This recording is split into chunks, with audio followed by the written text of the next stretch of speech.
Hi. Hi, everybody. Can I go, Lee? Yes, you can go. We are in our final day of the Black Family Representation, Identity, and Diversity. And we have had amazing guests all week. And it sounds like we've saved the best for last this last 2 days. Um, we have with us today licensed professional counselor Shawnell Batiste, and she is with Choosing Empowerment LLC, yeah. LLC. And as you can see, she's also from New Orleans. So we've been visiting this whole time, being both from New Orleans. Before we get started with our speakers, oh, and we have Lee Greenthaner with us today also. Before we get started, make sure that if you need credit, attendance credit, you go to the library website and find the events section and go ahead and register.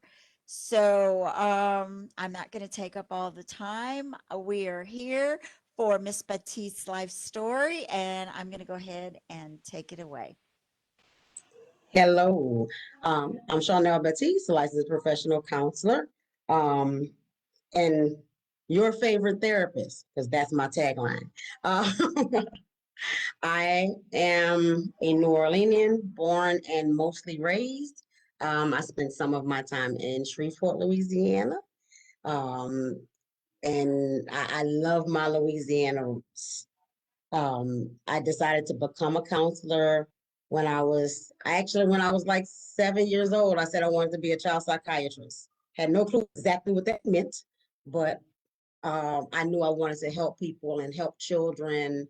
I had a very um, connected sense to people. Most people would say now I was an empath, you know, and I seemed to draw people to me who needed help. And I instinctively understood also, don't tell people business. You know, if they come to you in confidence, then you keep that confidence. You don't lie to them. And if you can help, help. And if you can't, just listen, right? Um, I operate in the concept that people want to be heard and understood. And I was able to do that even as a child. Um, I operate in very positive energy and always have, so much so that I drove my siblings crazy.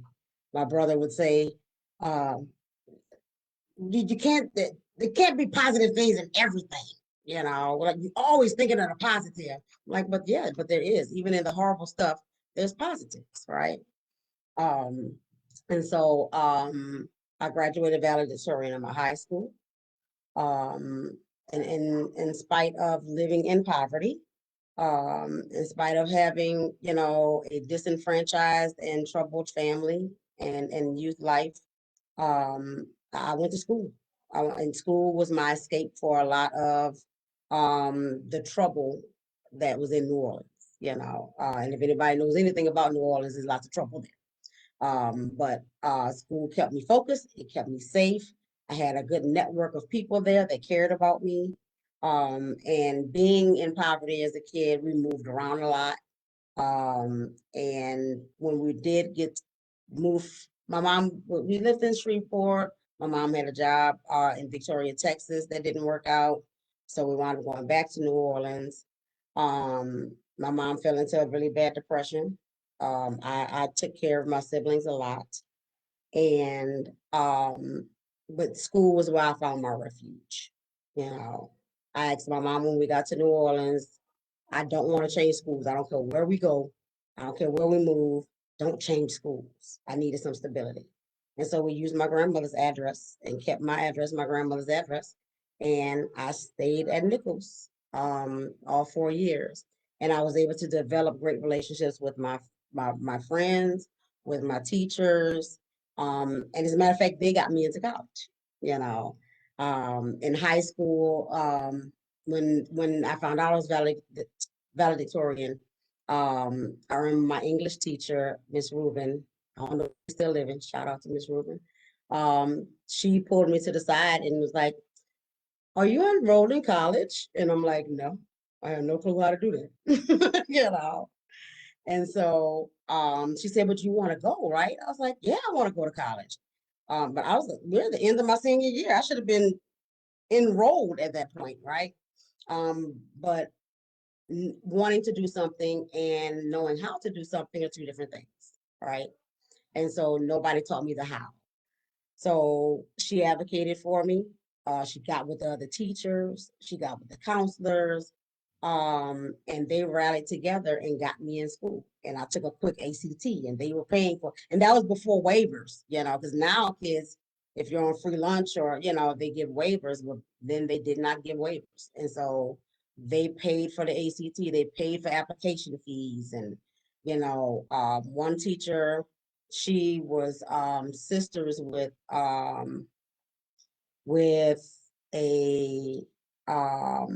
what was she? She was part of the junior division at Southern in Baton Rouge.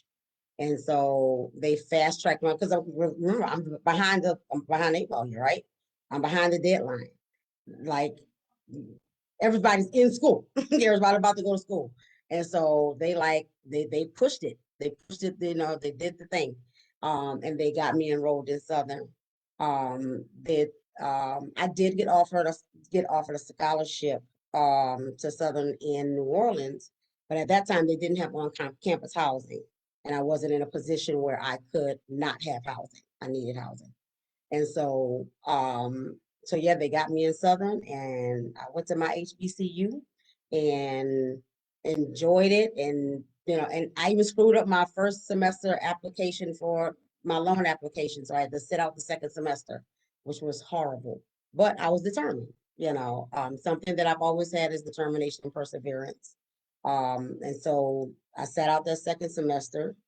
I worked. I worked because I was like, I'm giving these people their money because I need to be in school. That's always been my heart's desire to finish school. And so I set out, I worked, I helped my mom, but I stuffed this envelope and put it under my mattress of money that I needed to give to Southern University because I needed to get back in school. And so I did that, went back to school. Um, and then I started making foolish decisions like young adults do, you know. And I got caught up with a boy, and I chased the boy, and I wound up going part time for school and moving to Houston, and you know, so I moved around a bit, quite a bit again. I ended up going to 4 schools before I graduated, bouncing around. It took me 13 years to get a 4 year degree, but I kept going. I kept going. You know, life gets in the way, decisions get in the way. But once you have set your intention on what you want and you believe it, and you can feel that thing and you can visualize yourself there, I could visualize myself walking across that stage no matter how long it would take, no matter what I had to go through to get there. So I went from Southern, I ended up at Texas Southern in Houston. Um, Went there for a year. Um, Realized the boy was no good for me. You know, moved back home. Went to UNO, stayed there for a little while. UNO's psychology curriculum was more research based, and so they wanted me to take calculus. No, ma'am. So, that program was not for me, and I decided I did not want to go back to Southern. But I decided to check out LSU. And so I went to LSU, got enrolled there. And that's where I made the rest of my college home, you know, at LSU. Um, and I remember the most prominent thing I remember in school, my biggest challenge was people telling me that psychology would not make any money. You're not going to make any money. You're not going to get a job in that. Like, you need to major in something else. Again, I stick strong to what I know is in my core belief system. I knew psychology was going to be my thing. All right. And so I was like, okay, well, I thought I'll figure it out, you know, but I'm going to stick with my psychology. There's nothing else that I want to do. And so I continued. Let's see, I got pregnant. My daughter I was born in 2000. I grad and you know, and again, you make adjustments. You make adjustments to get your goals met. Now I have to work full time. Um, I had to commute. I had to commute from New Orleans to Baton Rouge, and so I broke that schedule down to 6 hours. You know, like I found out I was like, how? What's the least amount of hours I can take and still get financial aid? 6. All right, 6 it is. 2 classes, and I 2 classed my way all the way to graduation. You know, and so 2003, I graduated with my bachelor's degree. Greatest accomplishment, greatest accomplishment. Um, and I had people that used to tease me and, how long you gonna be in school, girl? For as long as it takes until I graduate, you know. And it was hard. I lost jobs in between, but my goal was to finish school. My last matter of fact, my last semester, I got fired from my job because I could not get to work on time because I was traveling from Baton Rouge to to New Orleans and I could not get there on time. There was no way, but I'll take that L. Yeah, I'll take that sacrifice because I'm gonna finish school, you know. And so I got a better job. I graduated. I got an even better job. And I just continue to serve my community because that's my heart. My heart is to serve the people. And so I worked. I wound up getting married. Um, After which I knew I needed to go to grad school, but after 13 years struggling through, I did not want to look at another classroom. No. So I was like, I don't want to go back to school right now. I need to figure something else out. So my cousin was working for Boys Town. And I don't know if everybody knows what Boys Town is, but it's a treatment center for youth with a family style curriculum.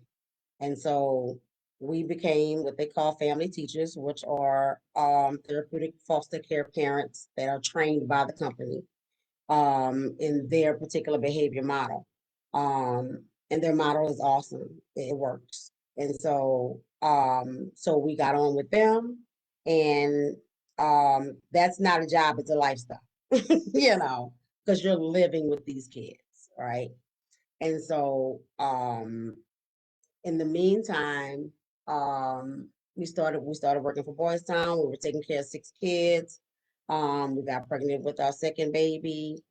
Um, and as soon as we was getting in the flow of that, Katrina happened, you know, and swept us away. My ex-husband is a closet meteorologist, so we were ahead of the storm, so we didn't get caught in it. We had evacuated with the company and our kids and all that, well in advance. But we took a long road, up the country and ended up in Omaha, Nebraska, where Boys Town is, their main campus is there. And so we got there with our kids. These kids had no clue where their parents were, nobody could communicate with anybody. We became a family. We became those kids' family, their parents. And so great bonding, learning how to operate in crisis, learning to be there for each other. The best thing that happened to those kids were, which is like, I love my city with all my heart, but New Orleans has its share of issues. One of those issues is the school system. And those kids in New Orleans, they thought they were dumb. They thought they could not learn. When we got to Omaha, Nebraska, and they had teachers that cared and teachers that were invested in them, and was taking the time with them, I remember they would come home like, I get it. I get what was explained, you know. They were making great grades, and that was awesome, you know. Um, that in itself, outside of the fact that my natural inkling is to take care of my people, that in itself also fueled me in that and realizing how much your environment plays a role in who you are and how you feel about yourself and your self-image, you know. And so I was like, Katrina moved, it was horrible, but it those kids now knew that they were worthy of good education and what good education looked like and what it looked like for people to care about them and care about getting them educated and taking the time to make sure they understood it and that they weren't dumb. That was amazing for them to like, oh my God, I'm not stupid, you know. So they left there different. They left there different. I also think Katrina helped a lot of New Orleanians who had never stepped outside of New Orleans discover the world, right? So that was amazing. I was just talking to somebody about that the other day and how people can get complacent and stuck and comfortable, you know. It's the big easy, but sometimes that's not good, you know. And so so complacent, so big easy that when that storm was coming, of course, some people couldn't get out, but some people refused to leave. Some people was like, it is what it is, you know. And so many people, I remember me and my best friend at the time, I didn't want to go back, but she wanted to go back. And I remember arguing with her, like, why? You know, and I'm glad, I don't get me wrong, I'm glad that people did go back. Um, because we needed to rebuild. We needed to rebuild. But some people needed to step out and realize that there were things outside of New Orleans, you know. I know people tease Texas about being its own country. New Orleans is like its own country, right? We don't do anything the same as anybody else, right? Because there's a difference in even having a Louisiana accent and a New Orleans accent, right? You know, because baby, you know. And so, but I think people needed to explore. I think people needed to get out of the city and realize there was more than just the city. You know, during that time, I'm not sure what the statistics are now, but I know during that time, like Orleans Parish was like over 80% below poverty rate, poverty level. And so, so much so that anything, if you said I was in Orleans Parish, if there was a program to qualify for it, it was automatic if you lived in Orleans Parish. Because everybody's under the poverty level, right?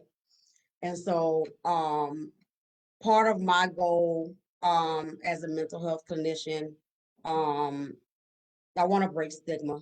I want to normalize getting help. I want to help my Black community, um, you know, heal from the traumas of poverty, of slavery, just those everyday that we feel like is the norm. It's not the norm. It's not okay. You know, it's not okay to be complacent in in sorrow and sadness. You know, um, one big deal for me with my community is that we don't even recognize what depression looks like. We don't recognize what anxiety looks like. We gaslight each other, you know, all this. That's part of our norm. Our parents gaslight us, you know. And so we don't feel worthy. We don't feel good enough. And society in itself and systematic racism and like all that weighs on it too, right? And so we have walked around for hundreds of years feeling less than because we were treated as less than, and we still fight with that. We still fight with that. And over simple things like our hair, you know. I was just reading on LinkedIn an article a couple of weeks ago that today in 2021, employers are still telling Black women it'll it'll be more professional if you put your hair in a bun, you know. Well, I have an afro and I like it, you know, and this is the way my hair grows out of my scalp. And it's my natural, you know. And so and I feel like that's really sad that in 2021 we still dealing with that, you know. And so um I I I, I would love, let me say this though. 2020 was hard. It was hard for everybody.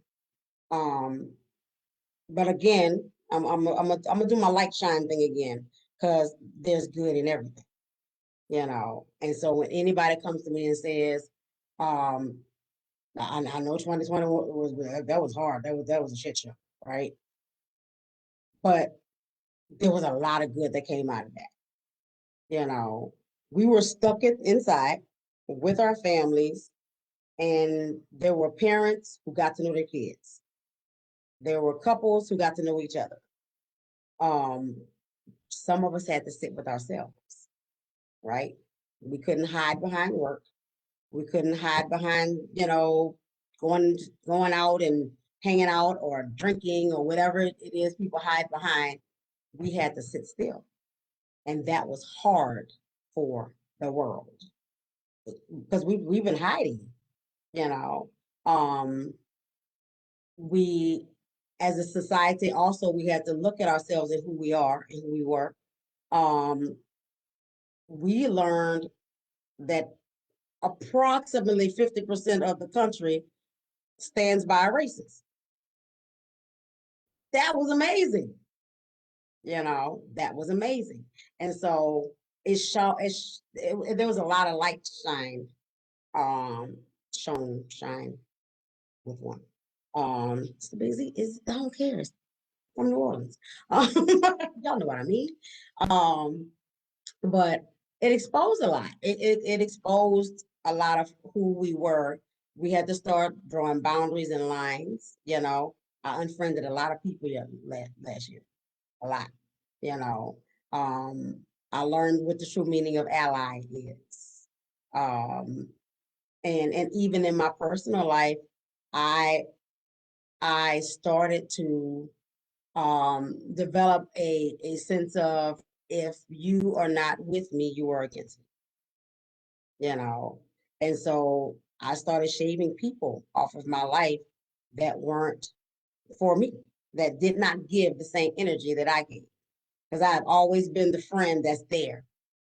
Unapologetically, I'm in it. Like, I don't care how horrible you are. Like, I can see you really down in there, and I'm going to be there for you. And then I'm mad later because they're not there for me, you know. And so we have to put ourselves first. We have to start taking care of ourselves better, you know. And you know, in the mental health community, like we pride ourselves on saying self-care is not selfish. But society has taught us that, right? Society has said, you know, especially for women, especially for minority women, especially for Black women, you know, you're not allowed to take care of yourself. You know, they teach you when you have children, you got to put them kids first. Them kids come before you. But the kids ain't going to be nothing if I'm not nothing, if I don't have myself together. I can't take care of them if I'm not taking care of me, you know. And for I have clients that I preach that to.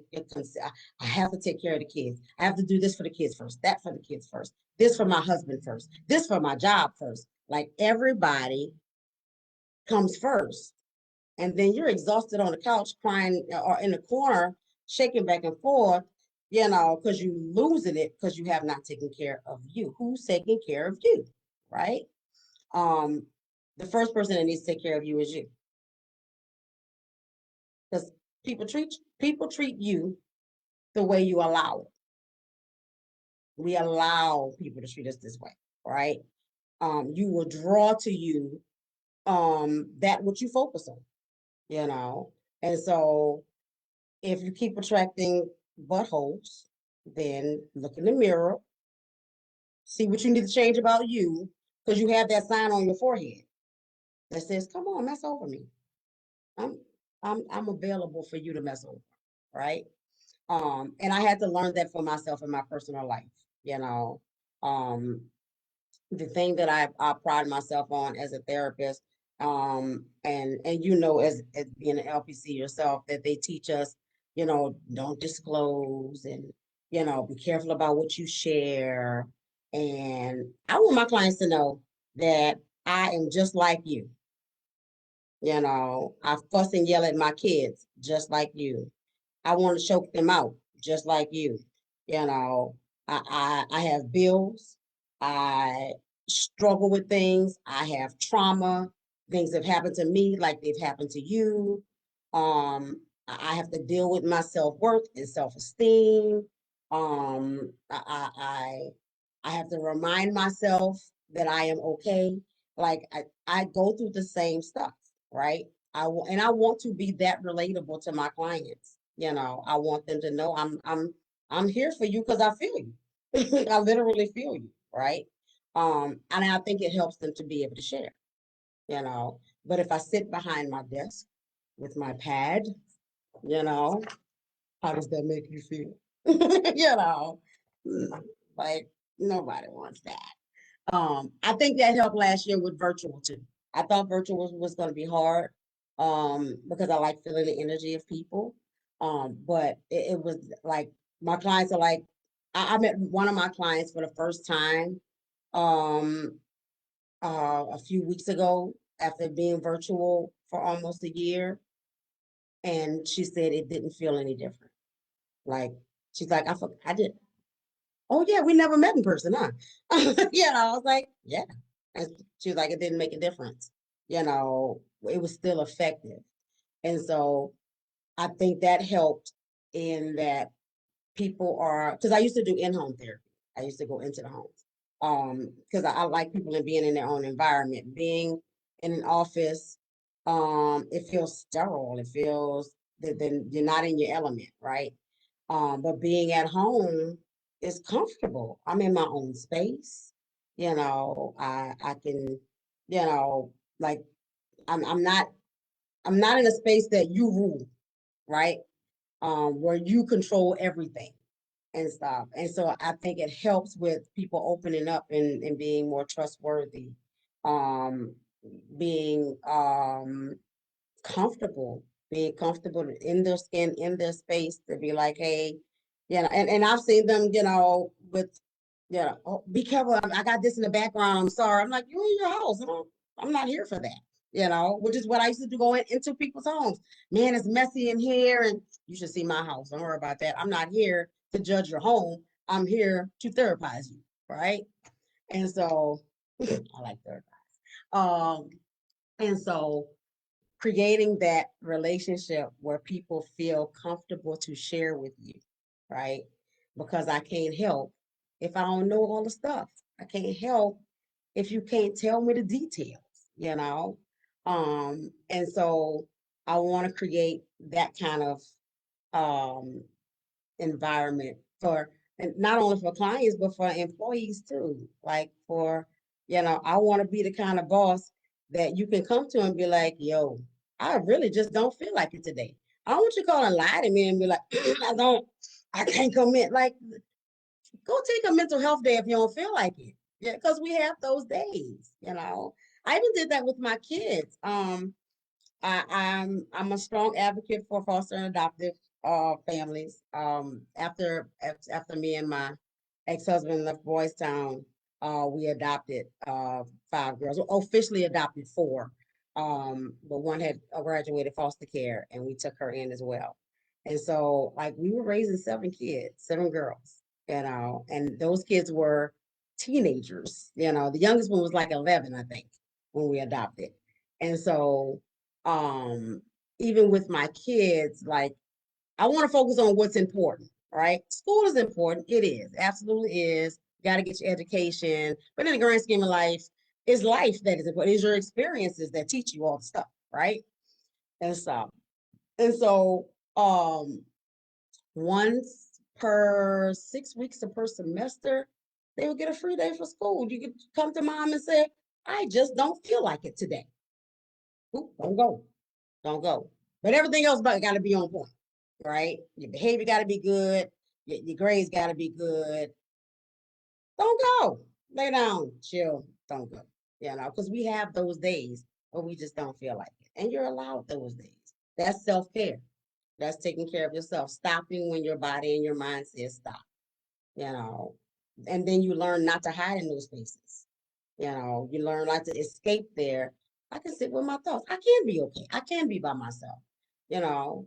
And teaching, I think we should be teaching our kids how not only to think independently, but to be okay in their space by themselves, to not give in to bad ruminating thoughts, to manage their own thoughts, to the natural thing in the mind is to down ourselves or over critique ourselves. But you can flip those. You can flip those around, but that's a skill. That has to be taught. So part of what I also want to do with my organization, with my company, I want to create environments where people feel good to be themselves. I want to create environments where people want to help others because they feel good, right? Um, I want I want to normalize taking care of yourself. I want that to be a norm, you know. I don't want women to carry the weight of the world on their shoulders. I want them to hold their husbands accountable and say, hey, I need you to wash a few dishes. I'm not doing that every day. I'm not doing it every day. And so, and it takes that communication. It takes for you to be confident enough to do it. It takes for the people in your life and around you to care enough. I hold my kids accountable. Like, I'm running a whole business. I'm gonna need you to take care of the kitchen, please. you know, like this is a family, this is a unit, we're a team. And so I'm not gonna do everything. I'm not, and I'm gonna be okay about it. And I'm not gonna pretend that matter of fact, that brings me to how people are like with the cleaning of the house. And I was like, your house is lived in, you know.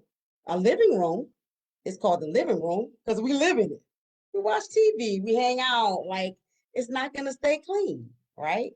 And so if I walk into your house and it's perfect, I can assume you just cleaned it. I can assume, or maybe you're trying to live up to some unusual standard that you don't live in your house, right? And so those things are okay, and I think we talked a little bit, even before this started about not being so consumed with what other people think. And, you know, um, when I first started doing this and speaking, in different forums, I was so overthinking stuff like, what do I look like? How do I sound? How many times am I saying something I say all the time naturally is after my first interview, I was like, oh my God, I said a lot. And I was like, and then, and my best friend was like, just be yourself. Because when you're thinking too much about what you're saying, then people are paying attention to what you want them to pay attention to. Get the point across. Be yourself, right? And so, and my boyfriend says the same thing. He's like, you sounded robotic there. You sounded like you was thinking too much. Okay, well, fine. I just wanted to be sure that I wasn't offending this one, or and I talk about Black issues, right? Like that's my population, that's my people, that's who I'm trying to help, right? And if I say something that's offensive to anybody that's not of color, then maybe I wasn't talking to you. It wasn't for you, right?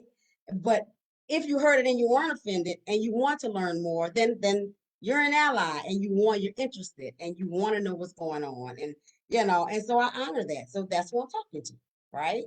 And so I'm learning even now, because we're always learning, we're always growing, right? I'm even learning now, just be you, be yourself. My clients love me because I am me, right? Not because I'm pretentious, not because I'm gonna sit starch up in a chair and with my arms folded and speak the Queen's English and you know flat out and flatten out my accent, or I'm just gonna be me. I'm just gonna be me. Even when I put this on the wall, I was like, I'm just gonna put me behind me, right? That's who I represent. That's my city, right? And so, and I have a lot of different tapestries around my house to use as backgrounds and stuff, but this is my primary because that represents me, right? My city got good, my city got bad. I have good, I have bad, you know. But I just want to bring out the best in everybody, you know. Um, I also have something else that I am learning not to do is save people that don't want to be saved.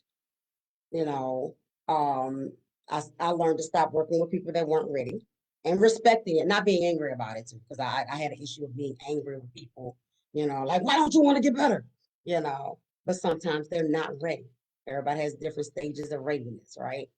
And so um, I do my best to be accepting for where people are, really meeting people where they are. And like I had one person who, like, every time we talked, she cried and she whined, and it was the same thing over and over. And I'm gonna challenge you and I'm gonna hold you accountable. But I even and she kept running the same circle, and she kept doing the same thing over and over again, and stuff, and talking about the same stuff. And I was like, I'll be here till you're ready. As long as you show up for therapy, I'm still gonna be here, because apparently you're at the point where you need somebody to listen, and I'm here to listen. And when you're ready to take the next step and make the change, I'll be here. I'll be here. You know. And when she did, I was like, God, I'm so proud of you. And I told her I'll be here when you was ready to make the change. And so everybody progresses in their own time. People grow in their own time. Um, but you have to also be aware for yourself um, that sometimes you have to separate yourself from people that are not growing, because they can cause you to be stagnant. Um, that will make you angry. I remember watching a snippet of um, TD Jakes and Oprah talking, and he said something that day that really moved me. And he said, a turtle and a giraffe have two different lines of sight, and a turtle can't be a giraffe. And so the giraffe cannot be mad at the turtle because they don't have the same vision. They don't have the same line of sight, right? And so when people are being turtles, you have to let them be turtles until they're ready to do something else, until they're ready to think bigger or see things bigger and stuff. And sometimes the change of environment does that. Sometimes being around the right people does that. There's there's so many different factors, right? I think environment plays a huge role, which is why, I also continue to work with my people in New Orleans, even though I'm in Texas. I will always work with my people in Louisiana. I gotta take care of my own. Because like the mentality of the Big Easy, it's easy, it's laid back, like we don't care. It's like, but you don't want so much complacency that you don't try to move forward, right? Um, After Katrina, they wanted to go back to their old lifestyle, what they were used to doing, but that was over. That was done. It was time for progression. It was time for things to change. We could still keep the spirit of New Orleans, without everybody being poor, you know, and stuff. So, um, and I want that. I want to build in that area. I want my goal for my foster and adoptives. My goal in that area is to help foster and adoptive parents be real, like literally be real. Get rid of this fan. They're gonna be perfect, and we're just gonna raise them like we want to raise them, and they're not gonna have any problems and BS. When a child was taken from their parent, that was traumatic. They have trauma. The mere fact that that child had to be given up means they were likely conceived and grown in trauma, right? And the body remembers. The body remembers. And so you're gonna always have to deal with something from that kid. You know, I want foster and adoptives, especially adoptive parents, to recognize that that child don't owe you nothing. Because we in that community, we also have that tendency to think, I done adopted this child and they should be grateful. What your biological children ain't grateful. Until they're grown and on their own and figuring things out on their own. And the adopted ones are no different, right? They don't owe you anything. You made a decision to choose them, to love them, to invite them into your home and treat them as your own. You know, and stuff. And that was for you too. You got a reward out of that, but they're not gonna act any different than your biological, anxious teenager, who don't appreciate you, you know, who got attitude. So I would love for my adoptive families, and my fosters, to just have a reality check of, just love that baby through it, love them through it. Um, my 20-year-old biological daughter that just moved out in January now understands, how she gets more irritated now when my 15-year-old is disrespectful to me, because she gets it now. She pays her own bills. She recognized how hard it is because she's still shopping out of my cabinets, you know? So it's difficult, you know? She like, I want to move out, but every opportunity she gets, she's still at my house because she realized it's lonely at home by myself. I have my dog, but I come from a large family with stuff going on all the time. I'm glad I have my own space, and I'm happy she has her own space. Well, she called one day and was like, "Can you come pick me up? I am lonely. I am lonely. I need your interaction."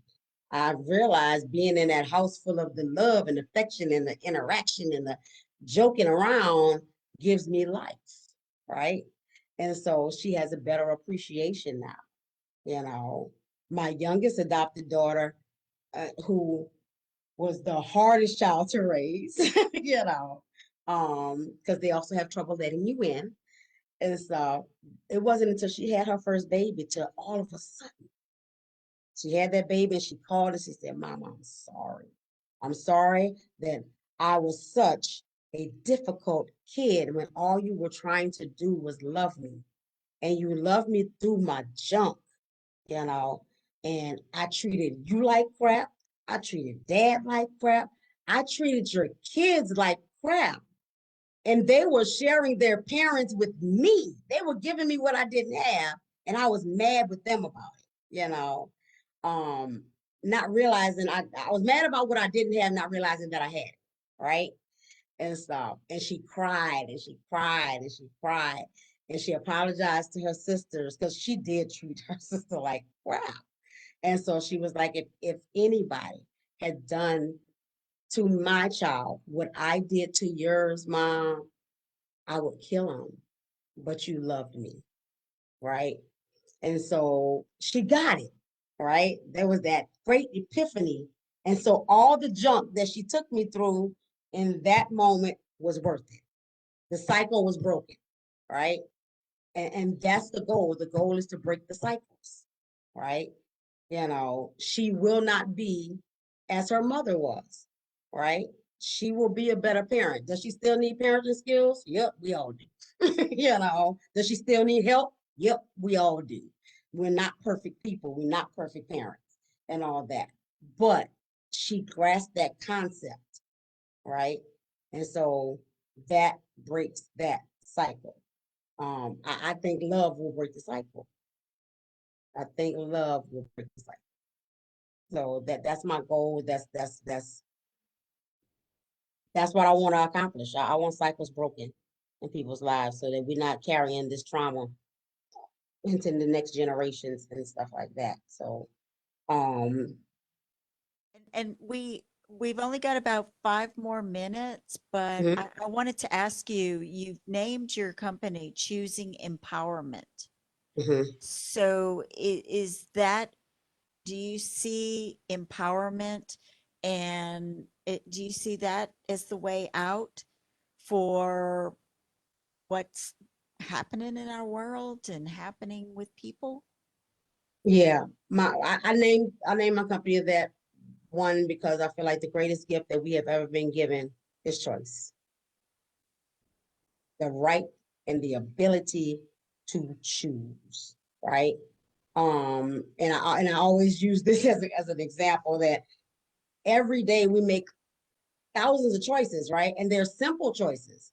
You know, you wake up in the morning, you choose to open your eyes, You choose to get up and go to the toilet. You could pee in the bed. You could. That's a choice, right? But Right, the right, consequences that go with that choice are not pleasurable. So you're right. like, I'm gonna go ahead and go to the toilet. That's a better choice, right? And so all day we're making those choices, right? Yeah. Should I go to work? Should I not go to work? Should I feed the kids? Should I not feed the kids? You know, and so so we're making choices every day. So we need to make wise and empowering choices, right? We need to make choices that enhance our lives. We need to make choices about who we're hanging around. You know, we need to make choices when we go to work. Am I respected here? Do they value me? Do I value me? You know, do the people in my life treat me well? Like we have to make choices every day regarding our own well-being and mental health and wellness, you Right. know. And so you have to empower yourself to get that done. Because most of us don't feel empowered enough to make those kind of choices. We think things are happening to us, but we are drawing these things to us. It's our choices that are causing these effects, right? You know, I made a choice to chase the boy, right? It cost me some years in college because I chased the boy, right? And so I needed to make a wiser choice at that time. But you often can't make wiser choices until you experience some things, right? And so, which is why wisdom is important, you Right. know, which is also why my tagline is with wisdom, growth is infinite, Oh, I like that. right? I like that. And we are Yes. always going to be growing, always. Yeah, and I tell my clients that you're going to reach a point where you feel good. You're not going to need therapy no more. But I think therapy should also be normalized, just like a doctor's appointment, just like your checkup. I think you need to check in with your therapist once a year, even if things are going well. I think people should be proactive and say, hey, I got this thing coming up. There's some transition about to happen. You know, I'm about to go out into the world and move out into my own apartment and get away from my mama. I think I might need to navigate that, right? And being okay about taking care of what's up here and what's in here, just like we're supposed to take care of our physical health, right? I That's going to take the choice of empowering yourself, right? right, right. Well, because we're New Orleanians, we can talk for hours, you and I. Absolutely, yes. But we need some time to see if there's any questions from any of our viewers. Okay. Lee, do you see any questions? There's none at the moment. Not at the Okay. moment? Okay. Well, I hate to stop. We must have been like separated at birth. I know we lived Probably. within blocks of each With other. each other. And we have like almost exactly the same beliefs, which is I'm Yes. sitting here going, you're saying the exact same things I've always said to my kids. So Yes. I just wanted to let you know that what you're doing here in our community, because you're in Clean, or where is your office? I'm actually in Leander, just north of Austin. Okay, all right. Mhm. So, but you're in our community, and especially Yes. now with virtual, Hmm. what you're doing, you're positive. And by the way, I also believe that Katrina was really good for people too. And you're the first person that ever didn't look at me like I was a crazy person. So Yay!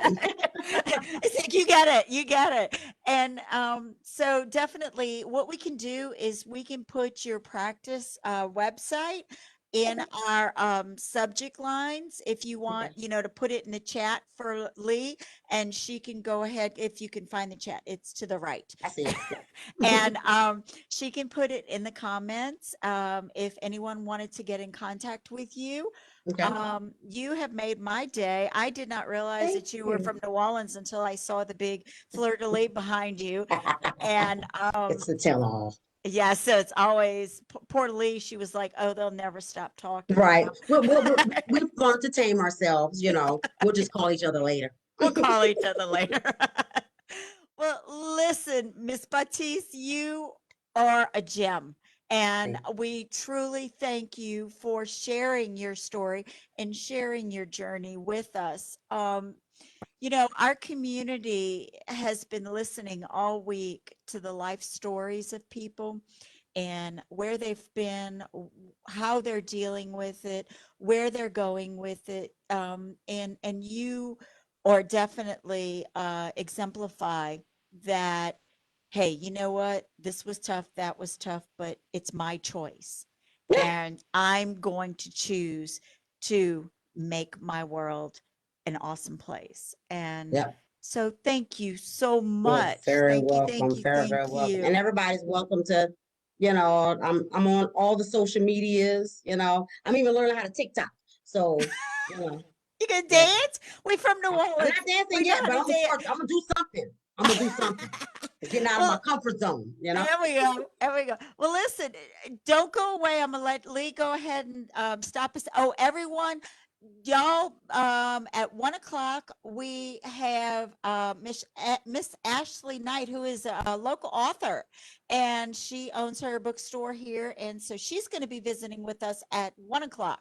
So make sure that you get with us then. And thank you, Lee, for taking us out of this one. And don't leave quite yet, Miss Batiste. Okay. Okay.